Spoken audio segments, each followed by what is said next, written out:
You know how people sometimes laugh at what others call their triggers? I used to be one of those people. On social media, I'd see people listing the strangest things that supposedly gave them panic attacks. Cartoon characters, baked beans, even the word happiness. I used to roll my eyes. I thought, come on, how fragile can someone be? But that was before I developed severe PTSD, triggered by Elvis Presley.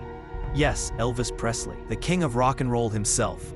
It sounds ridiculous, I know, but for me, even hearing his voice or seeing a cheap Elvis impersonator on TV makes my chest tighten and my vision blur. And it all started one Halloween night, a night that still feels like a fever dream. A night when I looked evil straight in the face, and that face looked exactly like Elvis. It began with something innocent enough, an invitation to a Halloween party. The theme, Elvis. $5 entry or free admission if you showed up dressed as the king. I didn't have an Elvis costume, thank God. So I paid the entry fee and showed up in simple jeans and a top. About half the guests had done the same. The other half, 30 or 40 people, were decked out as Elvis impersonators in every shape, gender, and interpretation imaginable. There were sexy Elvises, drunk Elvises, lazy Elvises, and creepy Elvises with plastic wigs sliding down their faces. The host's house was packed, too packed, and the air was heavy with beer, sweat, and cheap cologne. I already hated crowds. The music didn't help either, because of course, blasting on repeat all night long was Elvis's greatest hits. The moment I stepped in, Jailhouse Rock hit me like a punch. Then came Suspicious Minds, Can't Help Falling in Love, and every other song I'd ever heard on a diner jukebox. Over and over, it wasn't long before my nerves started to fray. My friend, who I came with, loved Elvis, so she was in heaven. I tried to smile, pretending I was fine, but the chaos, the heat, and the wall of identical faces were getting to me. I grabbed a beer from the keg and tried to numb myself into having fun. Somewhere in the crowd, I noticed a short female Elvis stumbling my way. She handed me a red plastic cup filled with beer. Her sequin jumpsuit sparkled under the lights as she mumbled something. I thought she said Suspicious Minds and laughed. She staggered away. I didn't realize she was actually saying suspicious drink. She was trying to warn me that her drink had been spiked. If I'd been sober, maybe I would have noticed her slurred panic, but I wasn't, so I drank it, all of it. At first, nothing seemed strange. Then, within minutes, my head began to pound. Sweat poured down my neck. My heartbeat felt too loud, too fast. The room tilted. I looked for my friend, my designated driver, my lifeline, but I couldn't find her. All I saw were the same grinning faces of Elvis Presley, everywhere. And then, I saw him. Among the dozens of fake Elvises, one looked real. Too real. He didn't wear a mask. His jet black hair was styled in a perfect pompadour. His white rhinestone suit shimmered, and behind his gold aviators were eyes I knew. Eyes I'd tried so hard to forget.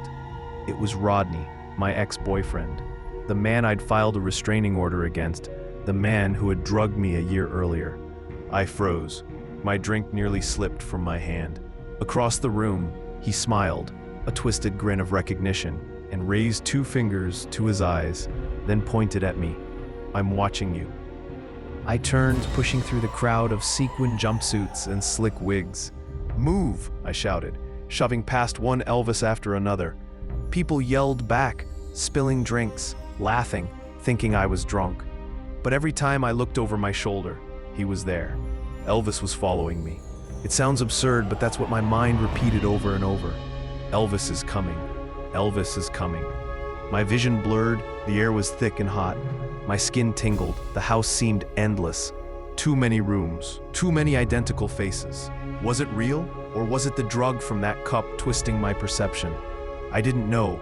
All I knew was that I needed to get out. I stumbled through hallways that seemed to shift and stretch, the music pounding through every wall. Laughter turned to echoes. When I finally reached a door that led outside, I shoved it open and stumbled into the front yard. Dozens of Elvises were still out there, drinking, dancing, singing along to Viva Las Vegas. The air was cool, but my skin was burning. Then I saw him again. Rodney, or whoever he was, stood in the doorway, still in that perfect white jumpsuit, staring at me. The grin on his face widened, and then he started running straight toward me. I tried to run, but my legs gave out. My body collapsed under me. In seconds, he was on top of me, grabbing my hair, my clothes. I could smell the cologne he used to wear. I knew that smell. He was laughing, a cruel, mocking sound. I fought back, clawing, kicking, but I was weak. My vision swirled between faces, all Elvis. Then came a thunderous crash. A giant Elvis, easily 6'5", wearing a massive padded fat suit, tackled my attacker, sending both of them flying across the yard. People screamed, beer cups scattered. Someone yelled, "Call 911." The fat Elvis, later I'd learn he was dressed as Elvis before his death, started kicking at my attacker, but his bulky suit made it awkward. Then others joined in. A mob of Elvis Presleys beating down another Elvis Presley. It would have been almost funny if it hadn't been so horrifying. The chaos exploded in seconds. My attacker, evil Elvis, rolled free, pulled something from his jacket, and there was a gunshot. The fat Elvis staggered back, clutching his stomach. People screamed, ducking behind cars and bushes. I crawled backward, dizzy, my ears ringing. Evil Elvis fired another shot into the air, then sprinted toward the side of the house and vanished into the night. The party was over. Sirens arrived within minutes. My friend who'd been inside finally found me outside, shaking and crying.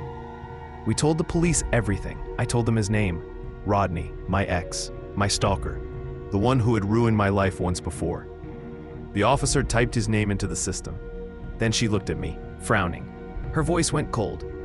"Ma'am, that's impossible," she said.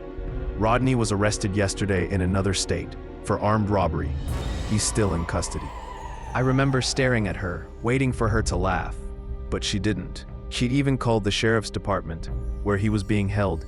He hadn't been released. He hadn't escaped. He was still behind bars. So who the hell had attacked me? The man I saw that night, the way he moved, the way he smiled, it was Rodney. Every detail was perfect. His build, his face, even the scar above his eyebrow. And yet, it couldn't have been him. The police took my statement, searched the area, but found nothing. No gun, no suspect, just a trail of footprints that led nowhere. Later, I found out that Fat Elvis, the man who saved me, wasn't actually fat at all. He'd been wearing a massive foam suit as part of his costume. That ridiculous padding had saved his life. The bullet had hit him square in the torso, but it lodged harmlessly in the layers of foam. He was bruised, but alive. When I learned that, I cried. I realized how close we all came to dying that night, how easily it could have turned into a massacre. Weeks passed, but I couldn't sleep. I couldn't eat. Every time I closed my eyes, I saw him. That same smug Elvis face, his sunglasses glinting in the dark. The doctors called it trauma reactivation. The police called it a mystery. I just called it hell. I moved apartments, changed my phone number, got therapy, but it didn't matter.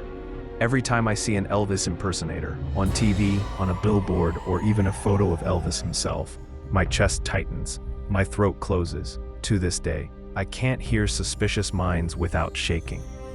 Sometimes, late at night, I still search online for any mention of a violent Elvis impersonator. Someone arrested, someone wanted, anyone. But I never find anything.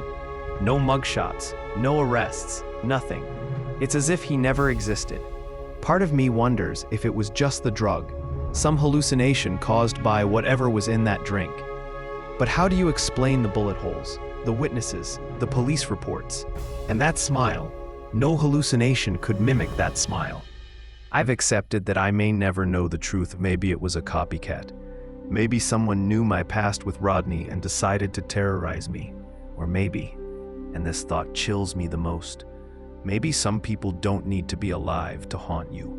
Because sometimes evil doesn't die, it just finds a new costume. And for me, evil wears a white rhinestone jumpsuit and blue suede shoes. If you've ever been through something that made you question your own reality, if you've ever felt hunted by your past, you're not alone. Some traumas never fade. They just wait for a song, a face, or a voice to wake them again. Thank you for listening to my story. And if you want to hear more real-life mysteries, dark encounters, and psychological true crime stories, subscribe to True Crime Archives channel and turn on notifications, so you never miss what lurks in the shadows. And now I want to hear from you. Do you believe the evil Elvis was a real man, or something else entirely?